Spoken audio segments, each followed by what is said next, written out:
Trust. It's time now for Brexit broker Nigel Farage. Now, Tory backbencher Neil O'Brien has called on the government to publish more detailed immigration records as he attacked what he called the Great Immigration Data Disaster. This comes after Denmark published figures showing conviction rates for violent crime by nationality, with the highest ranking nationality being the Kuwaitis. Now, I'm just going to talk you through a couple of the others here. Tunisia, Lebanon, Somalia, Jordan, Uganda, Morocco, Iraq, Algeria, Ethiopia, Egypt, Iran, Afghanistan, Kenya, Turkey, Syria, Ghana, Pakistan. Yeah, there is, it appears, a correlation, isn't there? The Kuwaitis were convicted for 9 times more violent crime than native Danes between 2010 and 2021. But here in Britain, we have no such luck. The Ministry of Justice does publish the nationality of current prisoners, but if you ask for any further analysis of that, such as what type of crime they committed or whether they are asylum seekers, they will not provide it. We sent a Freedom of Information request weeks ago, but as of tonight, we are yet to hear back. Nigel joins me now. Nigel, why aren't we able to access the same information as Denmark? So I got these figures on Friday, and I put them out on Twitter, or X as it now is. Do you know what's interesting, Patrick? I've had no media pickup at all. None. Zero. Nobody even wants to debate the truth. And the truth is this. I'm not suggesting for one moment that everybody that comes here from Iraq or Syria or Kuwait or wherever it may be, and the parallels of Denmark, of course, are there. I'm not suggesting they're all bad people. What I'm saying is, when you have a lax border policy, when you allow illegals to come in and stay, the criminal gangs see richer pickings in our countries than where they come from, in some cases, where they might get their hands cut off. I mean, literally, their hands cut off. And so we've opened the doors in Western Europe to mass criminality. Now, Denmark are brave enough to publish the figures. Sweden prohibit by law the media even discussing the background or ethnicity of perpetrators of horrible, violent or sexual crimes. And in this country, everyone stays stumm. You can't get the figures, you don't know the truth, but you know, and I know, in London, that the bad guys from Romania, the bad guys from the Middle East have flocked to our country in numbers. You cannot now walk down the street in Chelsea as a woman wearing expensive jewellery. No one does it anymore.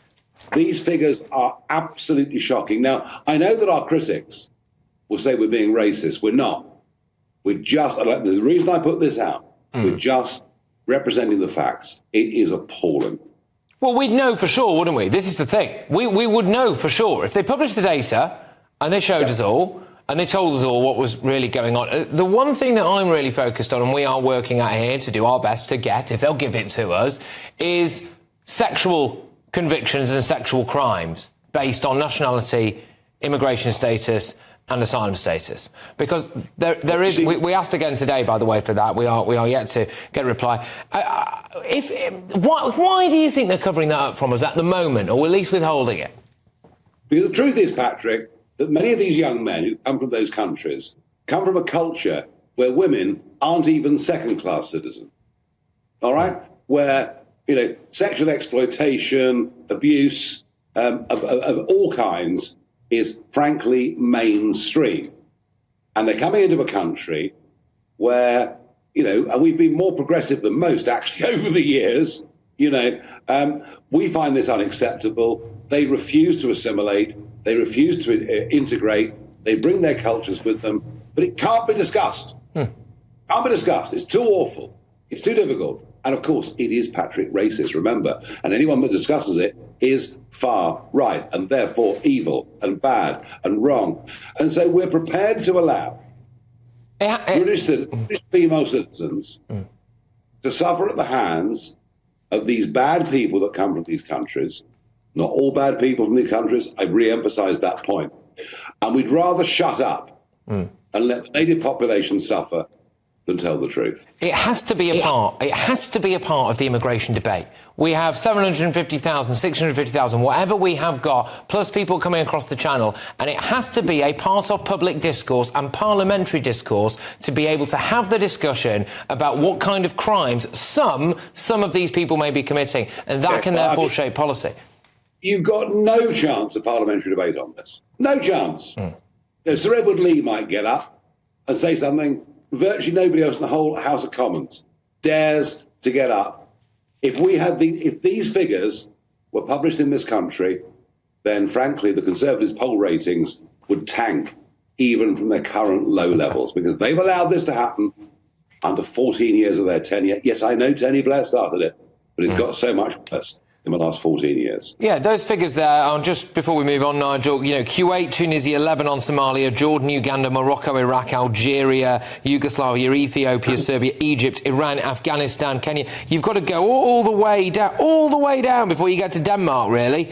Yeah, certainly all the way down before you get to Denmark. And those are the figures, of course, of the crimes there in Denmark, which I find absolutely astonishing. But anyway, look, we've approached the Ministry of Justice for comment, but they are yet to respond. We will, of course, continue to try to get some answers out of them. But now, an archdeacon for the Church of England has caused uproar after calling for anti-whiteness and smashing the patriarchy. Writing on X, formerly known as Twitter, Miranda Threlfall Holmes, lovely, isn't it, said, I went to a conference on whiteness last autumn. It was very good, very interesting, and made me realise whiteness is to race as patriarchy is to gender. So yes, let's have anti-whiteness. Let's smash the patriarchy.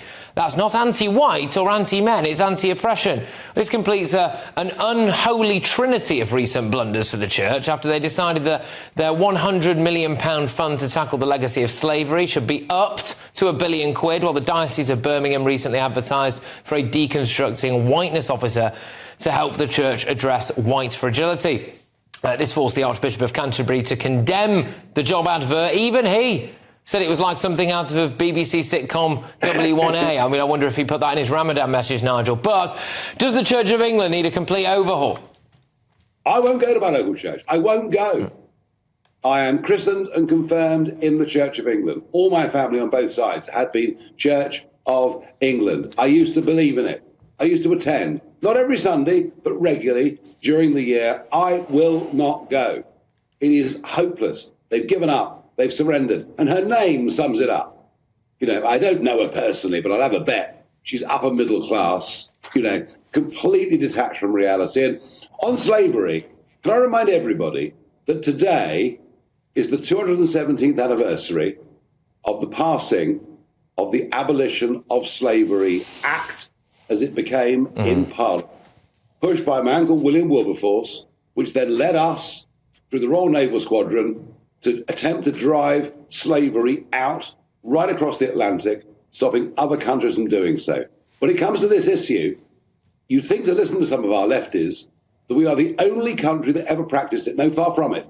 Slavery persists to this day. We as a nation have done more to stop slavery than any other nation in the history of our earth. Now, let's be quite quick with this one, Nigel. So American sports brand Nike put English noses out of joint last week. They unveiled what they called a playful update to the St George's flag on England's new football shirts. Now, Liverpool star Harvey Elliott seemed to reject the new flag. He might have just been wearing his collar up, of course, but he turned his collar up anyway during the England under-21s match. Not one of the senior players, not one, has decided to protest this design when England faced Brazil and got beaten, by the way, at Wembley this weekend. Look, Nigel, should England's senior football stars be making a bit of a stand over this? Well, they're footballers, not politicians, and they're conscious of that. They know that. They're also earning a fortune. But frankly, I think given that the crowd themselves made their own cross to St George in the crowd, which is a very beautiful image, I think our top footballers on this one should have intervened. They didn't. It's a bit gutless. Nigel, look, thank you very much. As always, that was Nigel Farage. Until next time.